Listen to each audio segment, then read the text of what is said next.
Alright guys, we're out in the garden and we're going to make a little kale salad for lunch. So here's our Tuscan kale we've been growing. Tatiana's been taking care of. It's going to flower soon. You see how big they get. We're just going to cut some leaves and we'll bring it inside the house and we'll make a little salad for lunch. Alright guys, so real quick with the kale from the garden. Just going to make a quick little salad for lunch. Took the stem out of the center of the kale, kind of this part, whenever it gets like real big. What I do is I just kind of hold it with one hand and then pull the stem with the other. Then this goes out to the rabbit or to the compost bin. It's just that stem gets a little tough to digest. It makes it kind of hard. So like I said before, this is Tuscan kale that I've been growing. This is the second year on the same plant.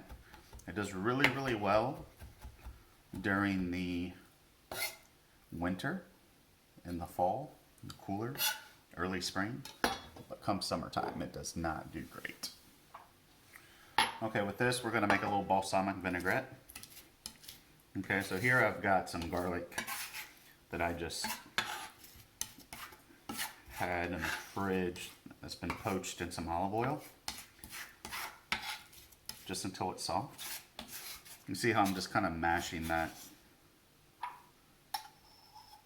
That's going to go right into our little jar. We always keep these little jars hanging around. Okay. So we use like a 3-to-1 ratio. 1 part vinegar.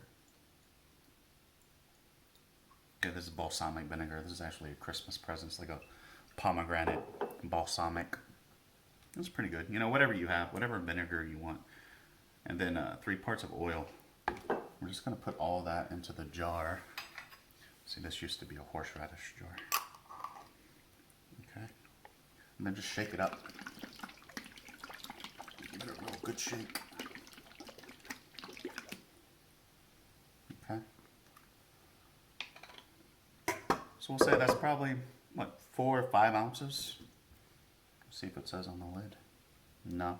Maybe like 4 or 5 ounces of vinaigrette.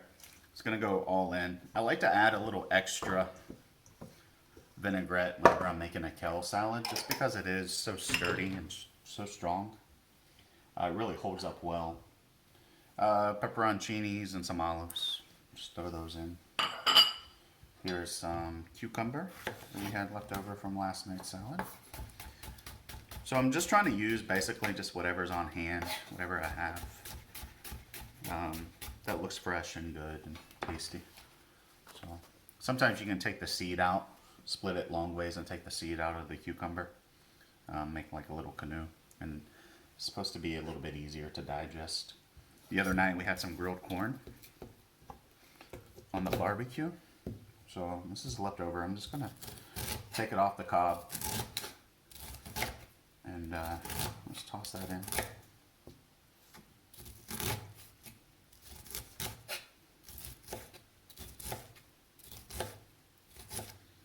Alright, easy.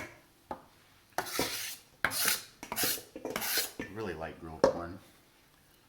It's pretty inexpensive and it tastes great, especially fresh off.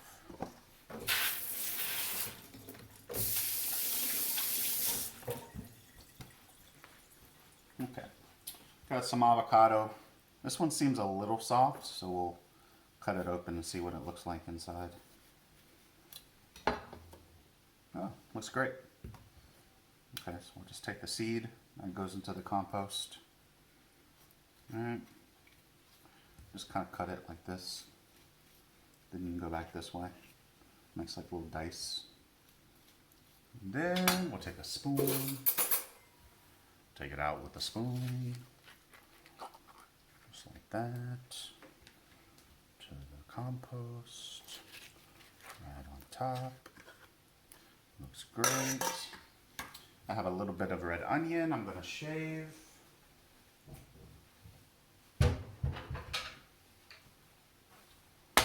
These little mandolins are great. You can find them on Amazon for like a couple dollars.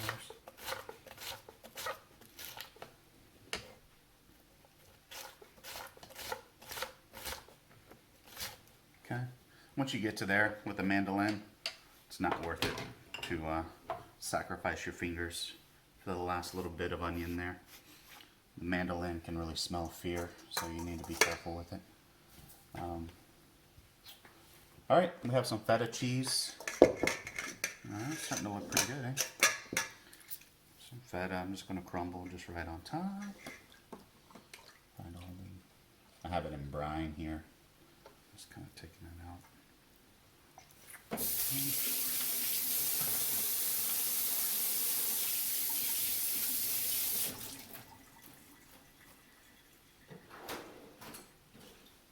Then here we have some Parmesan. You know, if you don't want cheese, don't put cheese. Not that big of a deal. This is more about just what you want, what looks good, what looks fresh. Trying to use as much of the kale as possible, because whenever you cut it back, it really sends a signal for it to start to produce more and more. And here in the next month, it's not going to be looking super great because it's going to start to warm up. So I'm trying to take advantage of it now. But to take its place, we do have some mizuna and some arugula in the garden that we'll look at in the next few days. That does pretty well during the little warmer months. Alright, so I'm just kind of just tossing it now. I've got a couple of tomatoes here I can use.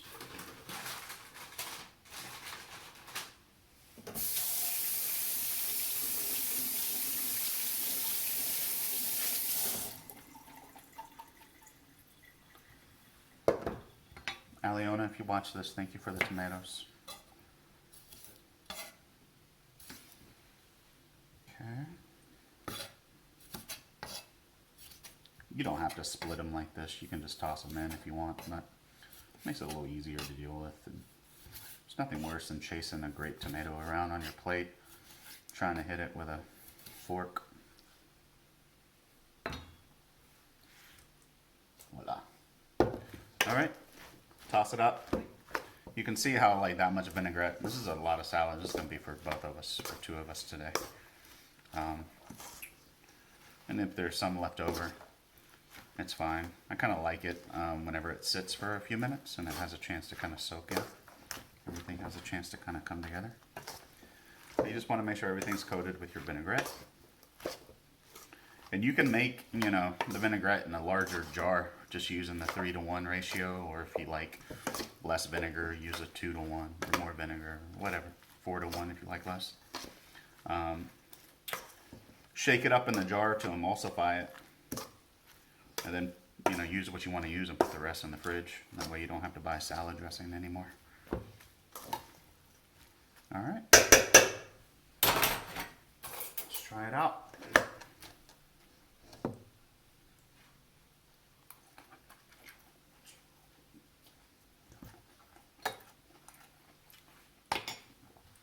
All right, that's lunch. Tastes good. Thanks, guys. See you later.